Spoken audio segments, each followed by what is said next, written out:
Hey, this is Tyler, and you are listening to the Analytive podcast. Imagine a dating site only for Kanye West fans. Well, it existed, and today I'm interviewing the man who built it. In this wide-ranging conversation, I talk with Harry Dry about marketing, going viral, fear, art, growth, and so much more. Harry is a master at getting in front of media, influencers, and building audiences. We talk about some of his failures as well as his successes in business and entrepreneurship. Harry now runs marketingexamples.Com, a website showcasing the finest marketing techniques used by a bunch of successful startups. Marketing Examples is full of detailed, tactical advice on how to do better marketing. Honestly, it was a huge honor to have Harry on this episode. If you own or are in the process of launching a company and you need exposure, then this is the episode for you. So, without further ado, this is my conversation with Harry Dry.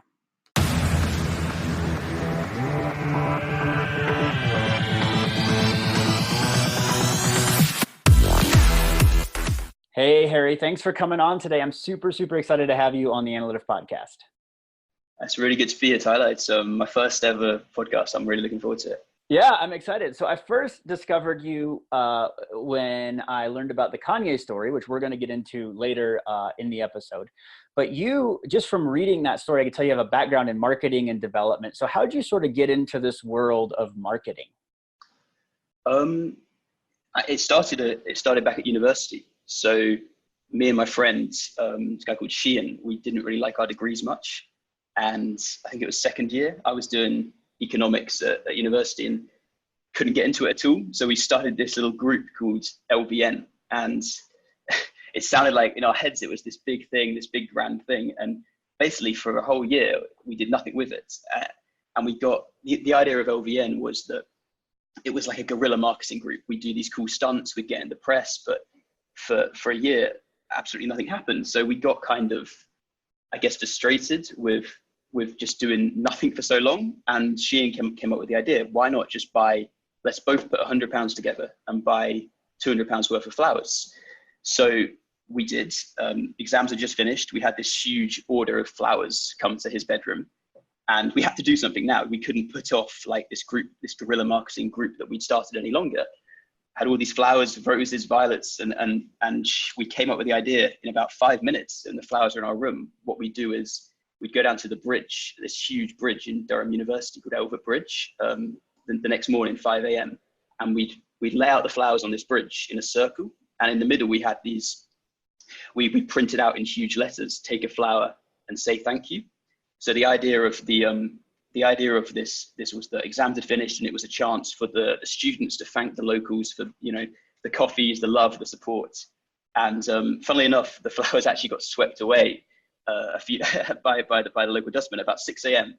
But we still got in Durham. We ended up sharing it all on social media, and we got in a lot of different Durham newspapers. And the next week we bought a post box. We were on a roll at this point, and we had this idea that what if we set up this post box in Durham city centre, and the theme was write a letter to your future self. That was the idea we came up with.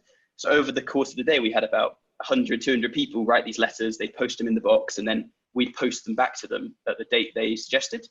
So 10, 15 years in the future, they'd get this letter from their future self. And again, we got in like the local papers, we got all over Facebook, and it was the talk of the town for that, talk of the city for the whole day. And that just seeded the thought in my head that if you actually do stuff, the world reacts to it. If you poke the world, you'll get a little response. So I guess that those were the first two really small things we did, which kind of got me going. And from there, I realized that the more you do, the more you kind of get back, and the world's receptive to ideas. That's awesome. So LVN, what did that stand for? It standed for, well, it was Sheehan's idea, but it standed for La Vita Nuevo, which is a book by Dante Alighieri. So we had this grand idea that students at university were in chains, and the only way out of the chains was to free them. And La Vita Nuevo translates into English as the new life. So we were trying to give them the new life. I'm sure it sounds very pretentious. Back in the day, maybe we were a bit pretentious. No, I mean, I think it sounds fantastic, and I think that it's interesting because what you're doing is marketing, right? Viral marketing, but you're doing it more as art at this point in your career, right? I mean, this was really an art project as much as it was a marketing project. Can you, how were you thinking about it? You just wanted to you weren't trying to promote anything, right? You were just trying to make like you said, kind of a little dent in the world. It's a good point. Yeah, it was art. I think unfortunately, in this day and age, behind a lot of artists, they have to be knuckle draggers at heart. So I see on YouTube these days people trying to get out their music. I've seen this one guy, I can't remember his YouTube name, but he comments under every single music video on YouTube was check out my video, and he's actually a really good musician. And I think it's interesting the way. I mean, it'd be funny if you ever saw someone like Jay-Z ever doing that. I mean, to get into art these days, maybe you have to be a bit of a knuckle dragger at heart. In terms of, sorry, Tyler, what was the question again? No, I think it was just more reflecting on sort of how art and marketing meet in what you're doing. Yeah, I think when I started out, I was more idealistic. So I kind of had the idea that you could change things through art.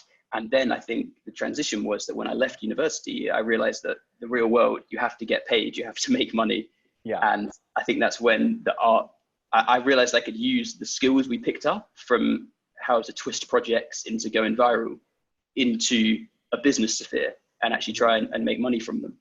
Yeah. So then let's kind of talk about that transition then. So you did a couple of these guerrilla marketing type projects at university. Then what was the gap then between that and doing the Kanye story, which again, we're going to get into in just a second. What happened? Was that, a couple of months later, a couple of years later? Like what happened in your life during that time? Great question. So I remember leaving university in, I think it was June 2018, 2017, I can't remember, 2 years ago. And at this point, I knew that I didn't want to do economics. So I had to do something. And I had this idea that if I could code, the world would open up for me a little bit. So I set out on this mission of trying to code, trying to make websites. And I went to Nazareth, funnily enough. I took a trip to Nazareth where there was this free coding course. I did the course, I dropped out through personal circumstances. I came back to the UK and I made my first project. It was called 140 Canvas. And in terms of, this was about 4 months later after leaving university. And with 140 Canvas, the product completely failed, to be honest with you. But the one thing we did right was, I'll quickly explain the product. With 140 Canvas, it turns custom tweets into canvas prints. So you'd see a tweet, for example, from Justin Bieber, and you print it off as a proper huge A4 canvas, which you could hang in your wall. And the idea might be if you've got a little daughter who loves Justin Bieber, she might want like a birthday message from him, which you could type in and it would look real. So there was a really nice bit of marketing we did there, actually. The only thing which really worked, we sent these canvases to YouTubers around the world who do this thing called mail time. So mail time is where YouTubers, they open packages from fans on camera. So we sent 10 canvases to the biggest YouTubers who do this thing, KSI, Zoella, Casey Neistat, etc. And we wrote these custom tweets in the mails, and we wrote these lovely handwritten letters. We wrapped it up really nicely. It was Christmas again, like November that time. So we made it look like Christmas presents. And we got 2 opens on YouTube. One was from a YouTuber called Chili. That video ended up with 2.7 million views. And she was so kind of blown away by the extent we'd made to get this message to her that she gave us in the description, we were the first line, check out 140 Canvas if you want to get a lovely Christmas present. And there's another YouTuber called Soda Poppin who also opened our canvas on YouTube. And again, although the business ended up failing, I think that there was a lesson there it's just inputs and outputs. The more you throw in, the world reacts, and you end up getting your product beamed to 2.7 million people. Yeah. Very and cool. Then after that, there was a sidestep. So the problem with 140 Canvas was that I never really validated the idea at all. So I just had this idea in my head that people wanted canvases. It turned out that they just didn't really want canvases. So when Chili's video got so many views, we only ended up with about 15 sales from 2.7 million people viewing this product. And it was a proper like 2 to 3 minute product placement she gave us. And I think for my next idea, I was determined, you've got to validate your idea. You've got to build something which people want. It's the old startup cliche, but cliche for a reason. Mm-hmm. So I started making websites for musicians. And my idea was that with musicians, I can validate that because I can access them. Musicians love to be contacted. You know, there's subreddits, there's forums on Reddit. They love someone helping them. So without even them asking, I would just make them a website, send it to them and ask if they wanted to buy it or not. And on a recurring, it was like £10 a month for a website. But because I was just working from the same template, it would only take me, about 20 minutes to get out the template, send it to them, and then with a cold email. This again didn't work very well at all. But the best thing about this was that after 2 or 3 days, I knew that there was no demand. So with 140 Canvas, I ended up spending 4 months coding this site, doing fancy logos, getting a deal with a Canvas printer, all for me to realize that people just didn't like the product. With websites for musicians, there was no sort of big launch. It was all just in a few days, I could realize that no, people just weren't willing to pay for websites over the internet for someone they never met before. So again, that was in the can. And by this point, my parents, I was still living at home, trying to put off getting a job. And my parents were starting to look at me thinking like, all right, he's on his last legs now. I mean, he's running out of ideas. And I think, this is the point where I came up with the Kanye idea. And I think it was very much a last chance saloon sort of thing, because I think they were getting a bit pissed off with me just bumming around the house, I guess. Sure, I understand that, but you're failing forward, and I think that's what's really neat about all of this is even as you explain it. I mean, there's lessons in each of these things that sometimes I think it takes a long time to learn. So you, especially just getting out of university, are learning in fast forward by the cycle time on all these is very short, right? A couple months. With the website thing, it's a couple days, and then you said, okay, this isn't working. Time to kill it and move on to something else. I think 100%. Yeah, 100%.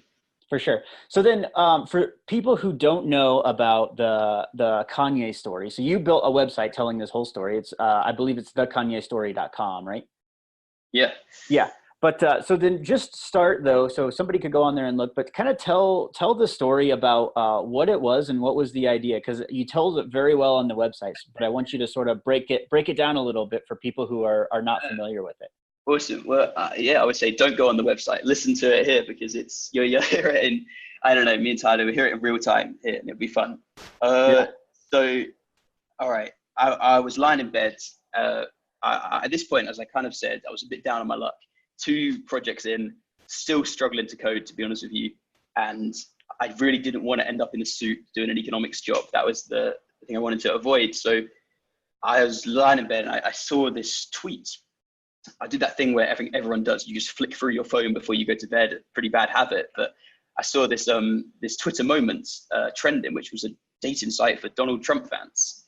And I remember seeing this, and I just felt like, all right, forget Trump, really.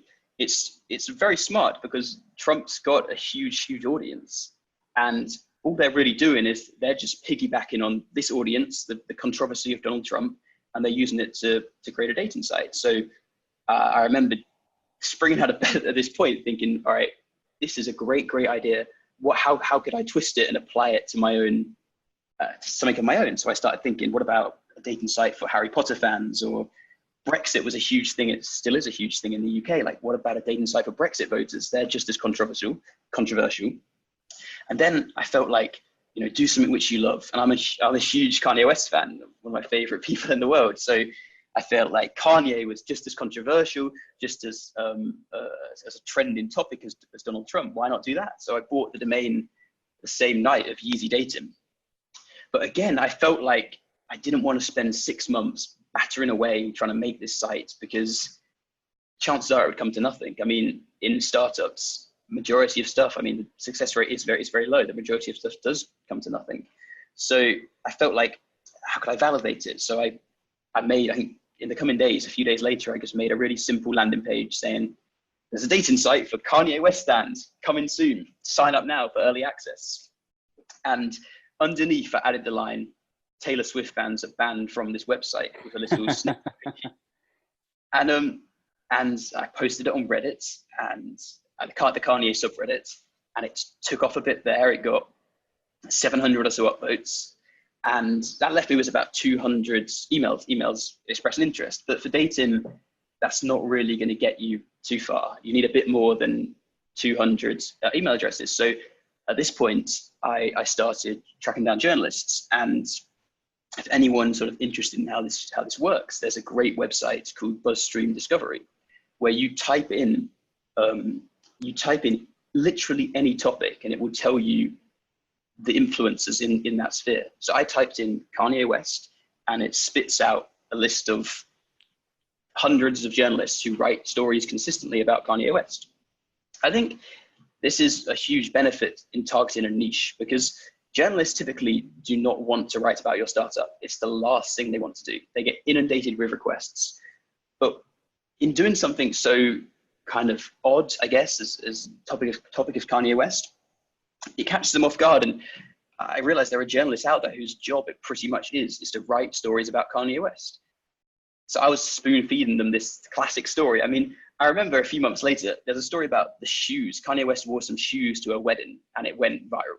So it was all stacked in my favor, really. I mean, a dating site for Kanye it's gonna take off. So I remember at this point, I was doing 2 days work for this finance company, trudging in on the train for these meetings, and I'm in a meeting, and my phone rings. Turn it to silent. It rings again, and I turn my phone off, and I leave this meeting, and I check the database, and suddenly it's about 14,000 email addresses in there.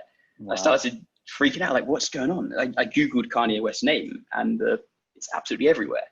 MTV, Fox News, I mean, it's BBC, pretty much every and any publication had just picked up this thing, and it just spread like wildfire. So got back home that night, and still carrying on. And my dad's telling me, "Oh, Harry, you've got to take the site down. You know, what about the legal consequences of all this?" And I think for some reason I just felt like, no, it's going to be all right. Let's just see what happens. Ride the wave. I'm getting hundreds of interview requests from TV, radio around the world, and then it hit me that I was coming back in the train for more meetings at this finance company the next day, and it hit me that I really cannot code a dating website. I've been doing this for about 4 months. I'm not good enough, really. That was what I kept thinking. I've got very little experience in this sphere. So I really had no option but to say to my boss when I came back, the tipping point actually was that BBC Radio 1 wanted to interview me, but I couldn't get through to them because I was on a train to work with no signal. And I just felt like enough's enough. Like, this is a really good opportunity. I've got to leave this part-time job. So I quit told my boss I was going to leave for 2 months to make this site. He was very nice about it. And then I guess for 4 months, I was just trying to build this thing. And no, sorry, 2 months, just trying to build this thing. And there really isn't that much to that. I think that if you want to be a developer, you can do it. The analogy I'd make probably is that it's like stretching. So I used to be really inflexible. And then I started stretching every day, and now I can touch my toes and do all sorts of things. And it's the same with web development. It starts off as a huge mountain, but if you do it every day, you'll just pick it up slowly but surely. 2 months later, I have this site, and it's pretty much there. And I've got this big Instagram following, and I've created this little Telegram group chat to keep momentum going. So they'd always kind of ask me how the site's coming along, when's it coming out, if there's any help they could do. Another thing about targeting a niche is that niche audience are hardcore. So if you look at Kanye's fans are hardcore fans. They love Kanye. Same with something like vegans. If you're targeting vegans are hardcore. They mean business. And what I mean by this is that I got given so much help by people. So there was developers, just Kanye fans, who were like, I want to help you build the sites. People did logos for me. People made playlists. I had someone who would pretty much manage the Instagram for me and all this sorts of stuff. So it comes, the day of reckoning, it all comes in my head, and I've got to put the site up live this day and put the thing on the internet, and 10, 20, 30 people all signing up, 100 people in the first 20 or 30 minutes are on, real people are matching. I'm matching with girls. It's all going on. I'm writing these messages. My site's working perfectly. And then after about 40 minutes, just profile pictures started vanishing from this site before my eyes. And there's a lovely line, which is, the fisherman on the shore only sees the tsunami a few moments before it hits. And it was just like that for me. I didn't see it coming. Then suddenly, kapow, my site's stripped of images. Just in 40 minutes, my dad pops his head around the corner in my room. "How's it going, Harry? How's the site going?" And I just looked at him like, "Geez, Dad, I'm out of my depth here." So I had to take the site down. I built a dating site which couldn't save images. Absolute disaster. And I had to take stock. I apologized to the followers, and I tried to spin it with the media that the servers crashed, too much traffic, the site couldn't take it. And I remember the next day just trying to pick myself up and wrote on a few forums, any developers, like, please, how do you save images in this way? How do you configure it and all that? And got some lovely replies. People helped me out in the code. A couple of days later, the site's back, and it takes off a little bit. It gets, 2,000, 4,000, 4,500 users. And at this point, I'd been given a lot of job offers. So companies had started to see how this site was growing, and this young kid who was quite open, I guess, about his experience or himself as a developer and a marketer, and they wanted to hire me, really. So I started doing a little bit of work for this development agency, and trying to balance the Kanye dating site with that was difficult. And slowly but surely, I just realized that, dating sites which grow have millions of pounds of investment. They have 30 employees, and here's me trying to do it just as one person, pretty much doing it 3 to 4 days a week. It was really tough. So I also think with that, it was a lot down to my inexperience. I think that if I had the time back now, I'd have been a far better place to grow that site. I think I would have grown it, actually. I think that at the time, I didn't know much about marketing.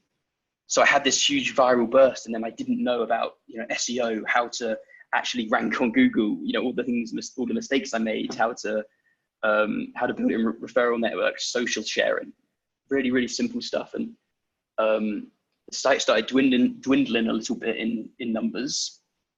It was still growing, but just at a slower rate, and new people were leaving faster than people were joining. So I come up with this idea that the one way to get out this hellhole, I guess, is I've got to get Kanye West involved. If he gets involved in this, the whole game's changed again, and we're back in business. And then, who knows, maybe I get acquired by Yeezy. Anything's possible. So I remember just, again, sitting in my bedroom and thinking, how do I do this? What do I do? Do I reach out on LinkedIn, trying to get through to some of his employees? What about if I rent a banner in the sky? I was trying to come up with ideas, couldn't come up with anything too good. And then it hit me that I saw a tweet he did. Yeezy is hiring, he said. Calabasas, New York, London, and Wyoming. 4 locations. Yeezy is growing. So I thought, what would Bart Simpson do? What about 4 billboards, those 4 locations? I've phoned me, Kanye West, I've got ideas, and my phone number. I felt like that was a statement that would get his attention. So I started calling up billboard companies. How much for a billboard? How much does this cost? Can we do it there? Can we do it there? And the crazy thing is, for 24 hours for a billboard, it's remarkably cheap. So I told all the media that it cost me like $5,500, and it was my student loan. In reality, it was honestly about £1,500, and one of the companies forgot to invoice me, so it was even less than that. But anyway, these billboards go up around the world, in London, Wyoming, and Calabasas, and no, sorry, not Calabasas, in New York and Times Square. And just before the New York one and the Wyoming one goes up, I get a call from Lamar, which is the billboard company who's putting all these on, and they say, we can't run the billboards, Harry. They've got Kanye West's name in. The legal department will not clear these. It's a breach of privacy. So at this point, I was thinking I was kind of screwed here, because I'd already paid for the London billboard, £1,000. That was the most expensive one. That was coming in about 6 hours time, and I couldn't cancel it. I'd got photographers lined up. Actually, people I just found from the dating site who were willing to go out and take photos in London, but they were going out. I couldn't cancel London. So I was going to be left with a really half-baked effort here of trying to get Kanye's attention. I remember going downstairs and showing this email to my dad. And fortunately, he's a bit of an old pro. He's been around the block. He's seen this stuff before. And he just said, "Don't worry, Harry, we'll figure it out. Like, this always happens. You will find a way." So we start calling up the companies, getting through to the CEO of Lamar, this huge multi-million-pound company, and he's talking to us, and Dad's hammering him on the phone, and I'm trying to talk to the other account manager. And suddenly, Dad comes up with this idea: what about if we go with "Phone Me Mr. West" instead of Kanye West? And they checked it with the legal department, and they cleared it. So, from the whole thing nearly completely blowing up, it's bam, we're back, we're live. The billboards went up in Times Square. There's this lovely girl called Candice who runs a photography company, and she had signed up to the Yeezy dating site. So I told them all what was going down, and if anyone was in Times Square, do you mind taking a photo, sending it to me? Because I realized that I wasn't going to be in Wyoming, so I don't know how I could get these photos done. Fortunately, she takes lovely photos, pings them over, it drops in my inbox, and it was a great feeling after the stresses, I suppose, of the whole thing nearly blowing up. And then I start tweeting about it, going around to my journalist list, telling them about what's happened. I had all these emails go out, and then after about 20 minutes, I saw Kanye's name trending on Twitter, and I thought, "Oh my God, have I done it? Have I done it? Is this about the billboards?" And unfortunately, it wasn't. I'm not sure if any of you remember, but this time, about a year ago to this day, Kanye was on TMZ, and he said along the lines of, "I think slavery sounds like a choice," and this got hijacked by the media and twisted into Kanye West thinks slavery is a choice, and it ran as a massive story for a few days. So my little billboard stunt to try and get Kanye's attention was just completely blown out of the water by this tsunami of Kanye news. No one wanted to talk to me. Journalists who 1 minute were saying, "Yeah, let's do an interview," just the next were just not giving me any attention.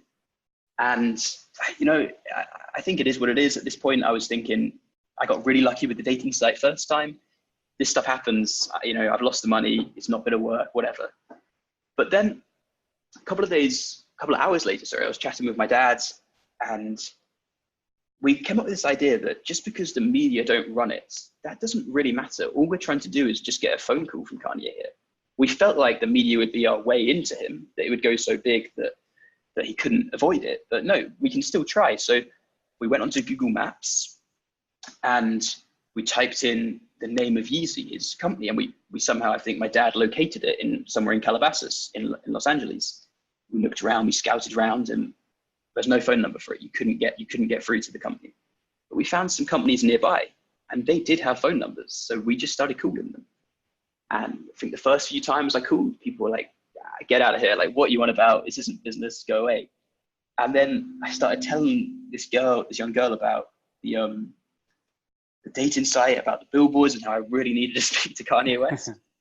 And she said, "Funnily enough, my friend Ashley works for Yeezy. She works as the assistant to the CFO of Yeezy. Like, I'll forward this on. This is great. This is awesome."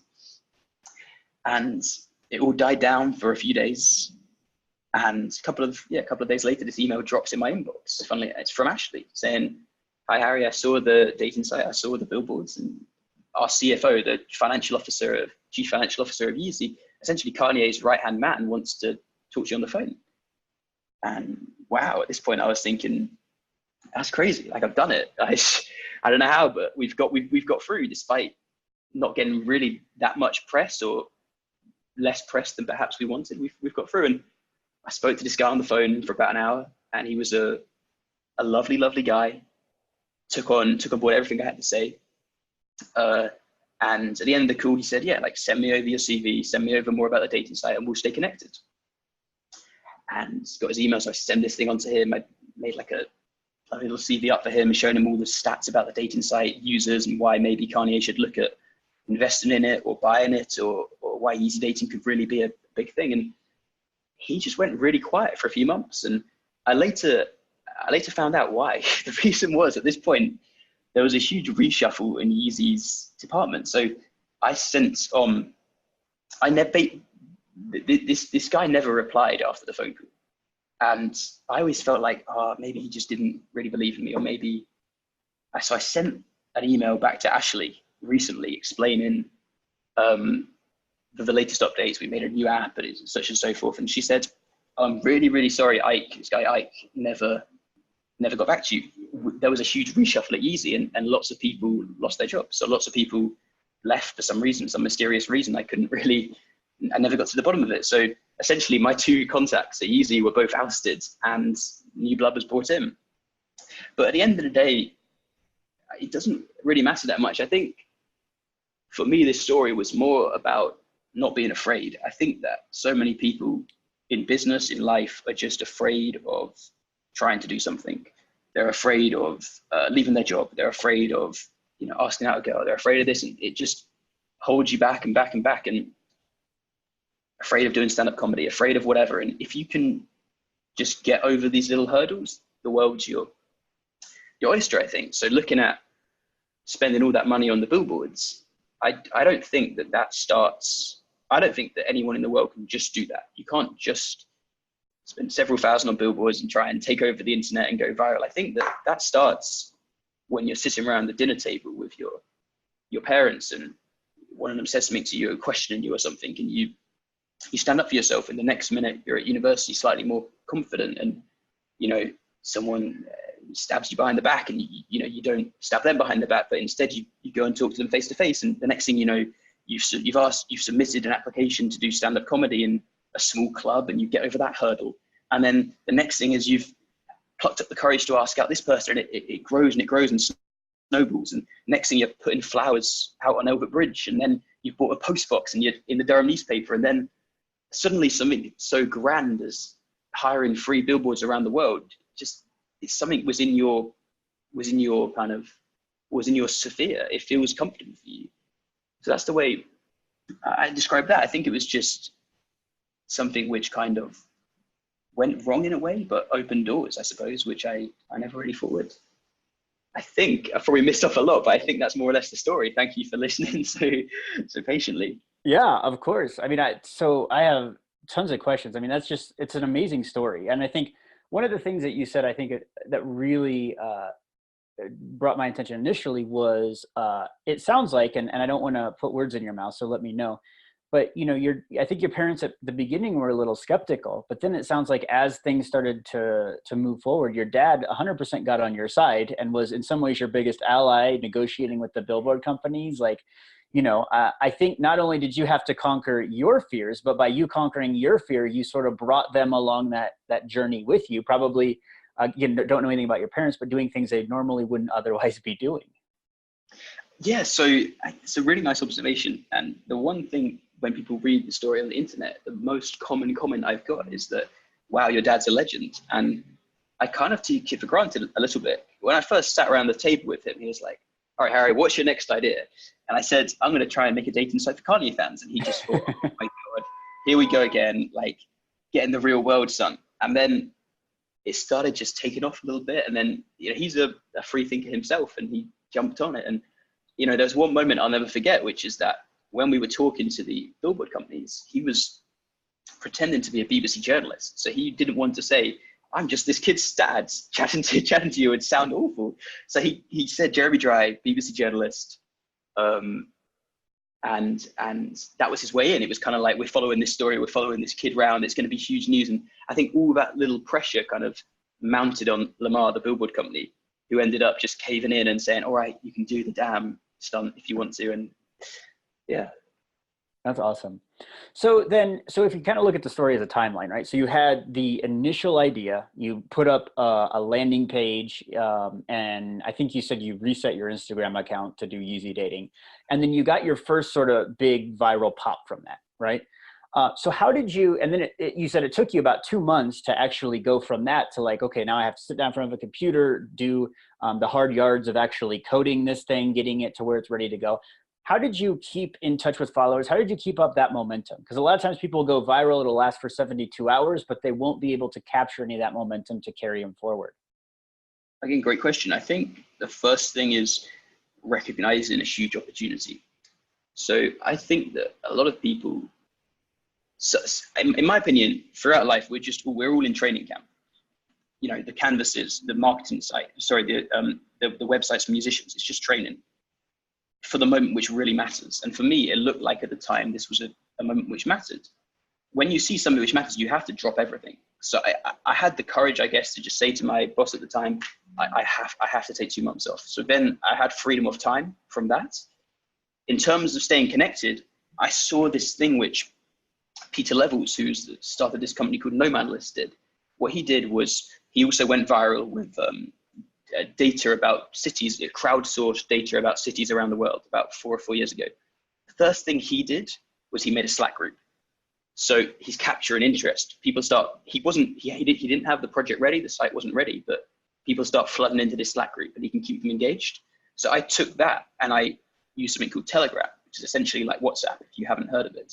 So we had, 800, 900 massive Kanye fans in this group chat. And I think it really helped because whenever I was stuck, I'd go to them like, all right, guys, how many rappers do you want on this site? Is it just Kanye or do we want to include other hip hop stars? Or what's the name of this thing going to be called? Or does someone mind taking control of the Instagram? I think just keeping up that dialogue with your users or your fans is just so important. Yeah, for sure. So you keep up that dialogue and then you launch and obviously then the site crashes. And so what was that feeling like in that moment? I mean, was it failure? Was it defeat? Was it focus? Like, what were you feeling, when everything started to hit the fan? So Greg, and let me think back to this. I was in my younger brother Will's bedroom, who was at university at the time, and images are disappearing. Let me just go back to that moment. I remember playing on repeat the song White Flag by Dido. That's kind of it. It's a song which goes, I will go down with this ship. I'll put my hands up and surrender. There will be no white flag above my door. Sorry for the appalling vocals, but that song just came into my mind. It was the idea that if this ship's going down, I'm going down with it. I'm not going to abandon this. I'm done today, but tomorrow's a new day, and I can get up and give it my best shot. Really, that was the feeling. Mm-hmm. And then with you as well, so you'd also, there was a lot of what I would consider high-level marketing tactics that you use as you went through this whole process. But you don't really have a background other than, a few viral stunts here and there in marketing. But you knew, how to find journalists online. You're familiar with Reddit. How did you, was that just you being kind of tech savvy and part of the culture for a long time? How did you kind of know all these, I guess, tips and hacks, or did you just figure them out as you went? That's a great question. I love this line by Naval Ravikant, which goes, there are no adults. Everybody is making it up as they go along. So figure it out yourself and do it. And that was exactly what it was. Yeah, I have absolutely no idea, but you know what? The person running marketing for Facebook or for Zoom, also, they have just a little idea as me. Nobody has an idea. And the thing which worked for me was that when the pressure's on, you've got to play. Like if you're in the boxing ring, you've got to fight. And it wasn't a simulation. I had all these users trying to, I think actually going back to the original marketing, the point you made was that if I wasn't on my last legs, I wouldn't have done it. So if it was my first project, like the Canvas project, I would have just drifted around, spent 4 months trying to potter around, make this thing. But for me, it was like, this is last chance saloon. If this doesn't work, you're in a finance job. And that kind of pressure just elevates your level. In terms of specifically how I found these things, I would just ask people for help all the time. So I posted, there's a screenshot I once did of my Reddit, and it's during the time of easy dating, it's 10 questions a day on marketing forums, on web development forums, just picking people's brains, just being honest with myself that I am really clueless here and I just need help. People are willing to help. Yeah. And I love how for you, it was the last chance, because there's a sense of urgency. Even when I originally read through the website, you get this sense of urgency in what you're doing that I think a lot of business owners lack. It's, some people would call it hustle, right? This idea that like you'll do within reason, whatever it takes to to make things and keep things moving as long as possible. And I think the other thing is, because you had this big viral burst, it probably put a lot of pressure on you to say, okay, now we have this attention, right? And attention is a very limited resource, and that's going to go away at some point. So we need to make the most of it right now. Yeah, I think exactly. I couldn't have put it any better. I think that you fill up the timeline you allocate. So for me, it was like, went viral. If I don't get something out in 1.5 months, I've lost all momentum. Mm-hmm. I had 1.5 months to do it. If it didn't go viral and I just built the site, I would fill up the timeline which I allocate, which could be 6-7 months. Mm-hmm. And I've just done just exactly the same amount of work in 6-7 months. For sure. So what would you say, I mean, to somebody who is, just finished with university, maybe just finished with high school in university, and they feel stuck, right? They were where you were when you're just scrolling through, Twitter before going to bed one night. I mean, any advice, guidance, this thing really blew up for you as a great opportunity. What would you tell them if they're just feeling really stuck right now? Firstly, I would say that ideas are not original. Ideas are made from stuff. They're made from every little experience, information, poem, dream, book, podcast, business which you failed on, which is ever transferred, flashed through your mind. So if you're stuck, honestly, it's probably because you're not kind of embracing life enough, I guess. It sounds horrible, but look at Jack Kerouac, the writer. He wrote a book called On the Road in 3 weeks. How does he write that book in 3 weeks? He lived on the road for 3 years. One of the best books of all time. If I'm trying to write a book about, traveling on the road, a great story, a great novel, I'm going to get nowhere because I haven't lived it. So let me give you 3 examples here about what to do when you're stuck. The classic phrase is solve your own problems, because you're a genius in your own problems. So there's a guy called Cam Adler. He used to be a video game addict. He then built a community called Game Quitters, which helps people quit video games. His problem, he solves his problem. There's a guy called Courtland Allen. He was an entrepreneur, kind of like a struggling entrepreneur. He then built a site called Indie Hackers, which is for struggling entrepreneurs. There's a guy called Peter Levels. He was a digital nomad, like one of the first people to travel the world, kind of like remote work, that kind of thing. He then built a community for digital nomads. So whatever you're an expert in, just dig into that and go for it. And finally, advice is really, really overrated. Like, you listen to a podcast and they say to you, make an e-commerce store, like that's e-commerce, Facebook ads, e-commerce, that's what you should be doing. All that is an anecdote. All that is that worked for them. Doesn't necessarily mean it worked for you. They probably had a bunch of unique skills, unique advantages, which helped them. Maybe their sister could make a website. Maybe their brother, could source cheap t-shirts, which they could sell on their e-commerce store. So I would say, take in all the advice, listen to everything, and then reject everything, and carve your own way. Yeah. I like it. I like the book example. It takes 3 years of taking it all in to turn out a book in 3 weeks. But a lot of times in business and in life, we only see the 3 weeks and we're like, wow, that person's a legend, right? Because they were able to do this work in 3 weeks, but it was the 3 years of building the narrative and the stories and the experiences. Same with you, you look at what you did with Easy Dating, but it was the flowers and, the 140 character canvases. It was all those things that allowed you to have the skill set that you needed to do this. This is, just to pick back up on what you said, this is one of my favorite philosophies, I suppose. There's a great story about Picasso, and he's sitting on a bench sketching. This woman comes up to him and says, can you draw me? And Picasso's like, yeah, sure, I'll draw you.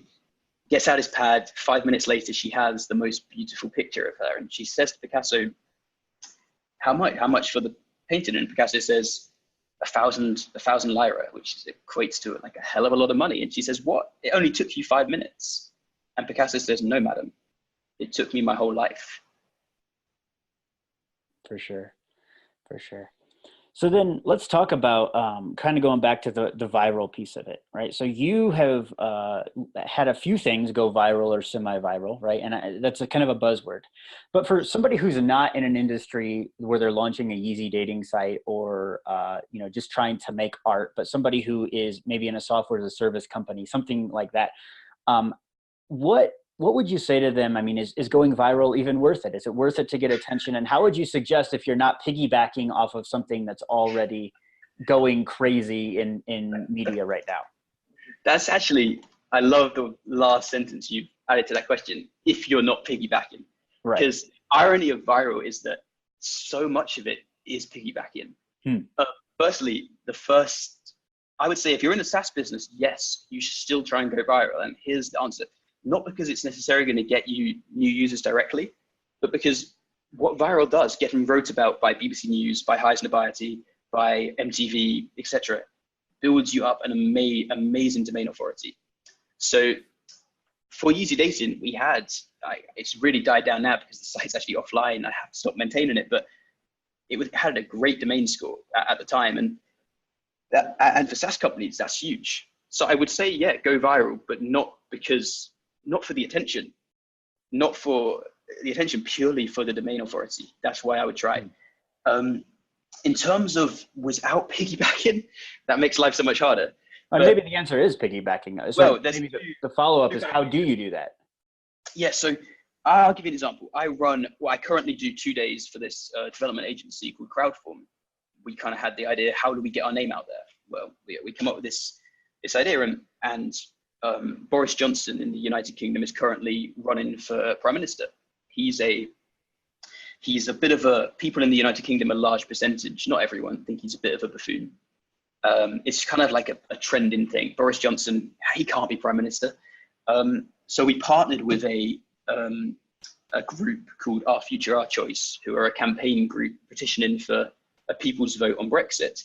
Together, we came up with the idea, what about if we make a spoof website called borisforbritain.com?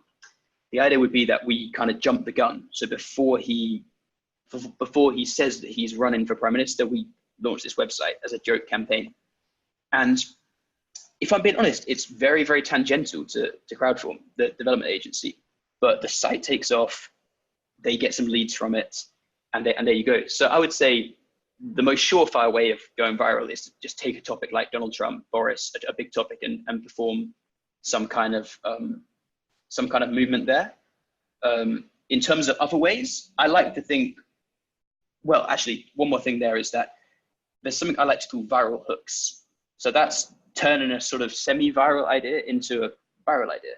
And with Yeezy Dating, it was the line, Taylor Swift fans are banned from your website. So if you give the headline, all right, there's a new dating site for Kanye West fans, that's pretty good. But if it's instead, Taylor Swift fans banned from Yeezy, Kanye's dating site, that's much better. You want to make your journalist's headline as easy as possible to write. That's the key. You want to spoon feed them a classic. If you're not going to piggyback, which is by far and away the easiest way of doing it, look at Fortnite and look at something called K factor. So K factor is the amount of new customers which old customers refer. It's like classic referrals. So with Fortnite, you can split that into a few different topics. So firstly, conversion. Viral isn't just referrals. It starts with like more of a funnel. So look at conversion. Fortnite is a game which is free to play. One of the very few video games which is free to play. It's also available on PS4, Xbox, iPhone, whatever. There's no barrier to playing Fortnite. Anybody can play Fortnite. The next thing down this funnel, I'd look at retention. So how do they retain their users? Well, schools are a very small community. You can spread ideas around very fast to a small community. As well, Fortnite relaunches every 2 to 3 months. They have like a new, I'm not sure if it's 2 to 3 months, sorry, it might be every 6 months, but they flip out a new game mode and new maps every 6 months. Every constant relaunches keeps people coming back. Then look at awareness. So how are they building the awareness immediately? Go back to viral hooks. One of Fortnite's the most genius things they do is the Fortnite dance. All these little viral dances which they plug in. So if you dive in on that, what they've actually done is they've piggybacked on other funny dance moves, pulled them into Fortnite, and then it spread. And now next thing you know, at the World Cup, people are doing the Fortnite dance. It's every single time a sports star, Dele Alli, does the Fortnite dance. It breaks the internet. That's how they build awareness. And then look at referrals. So, I mean, referrals for Fortnite,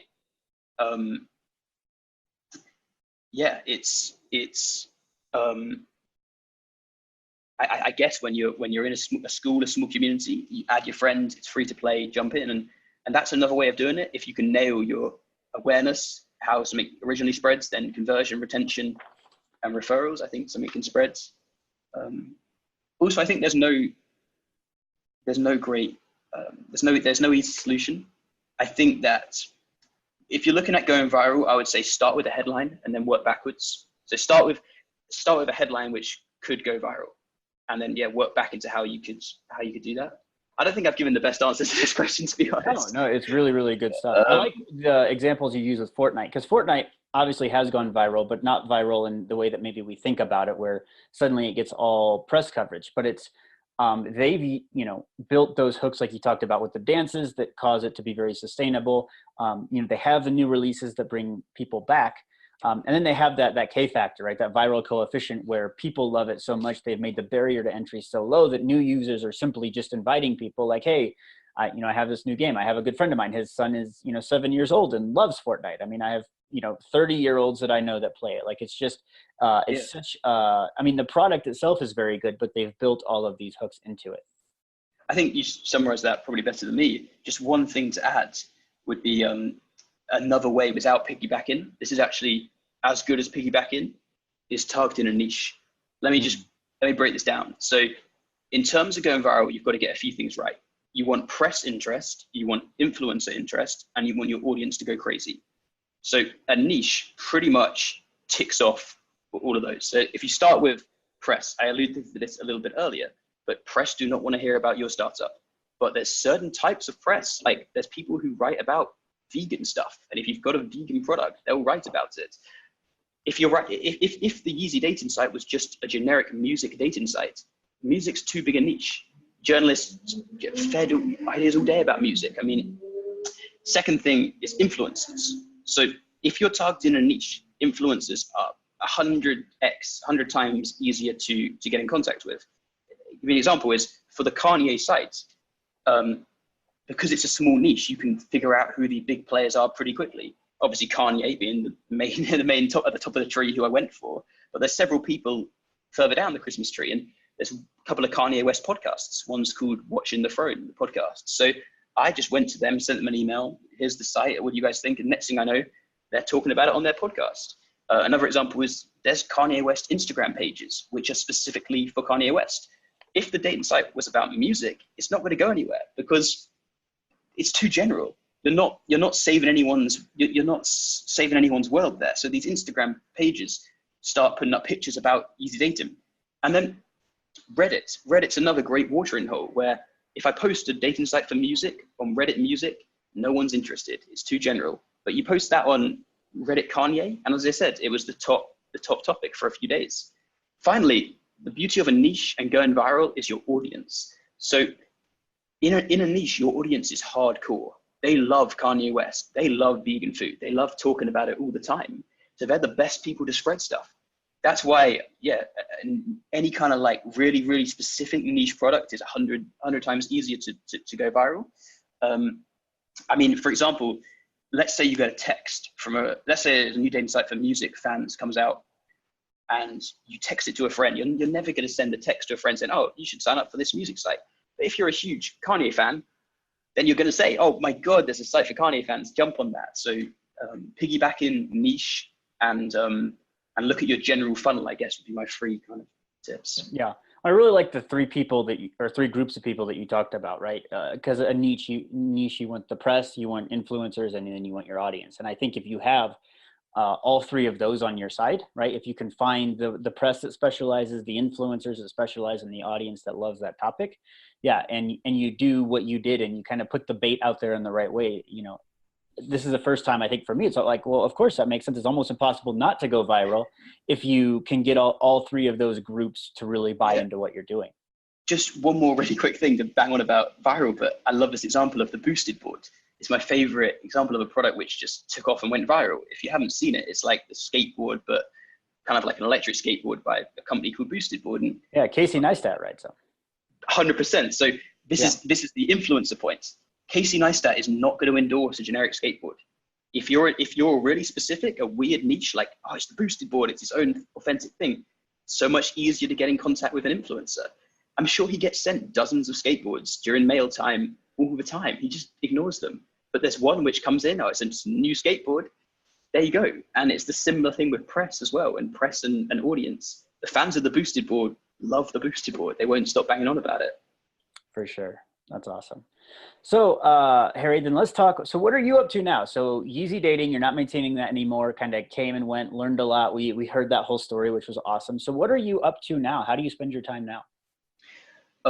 Right now, I'm working on a site called Marketing Examples. It's marketingexamples.com, and it's basically just real world, easy to learn examples about marketing.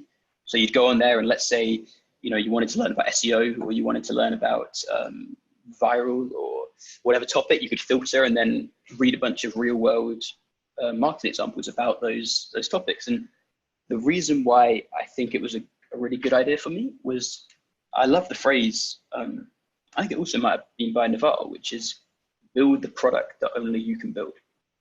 I think it's something which people often overlook. And for me, that was the inspiration. My UX design skills are okay. I'm a pretty solid developer after the whole Yeezy Dating thing. I love writing about marketing. I'm really into marketing. There you go. And as soon as you start building the product only you can build, you become authentic. And the reason why you're authentic, you escape competition. No one can really rival you. So look at Joe Rogan's a great example of this. There is no substitute for Joe Rogan. If he got taken off the air today, his audience are not going to flock to another podcast. They're just Joe Rogan fans. There's no substitute. Same with Kanye West's music. They're not going to start listening to Drake more. They're just Kanye West fans. And I think the idea with Marketing Examples is that I want it to be, I want the quality of writing, I suppose, to be so high that there's no substitute for it. You don't just flip over from Marketing Examples to someone else's marketing blog. It's not the same thing. That's the current goal, really, working on that. And I'll say, having spent some time on this site, your examples are really in depth, which I appreciate. They're very practical, very tactical.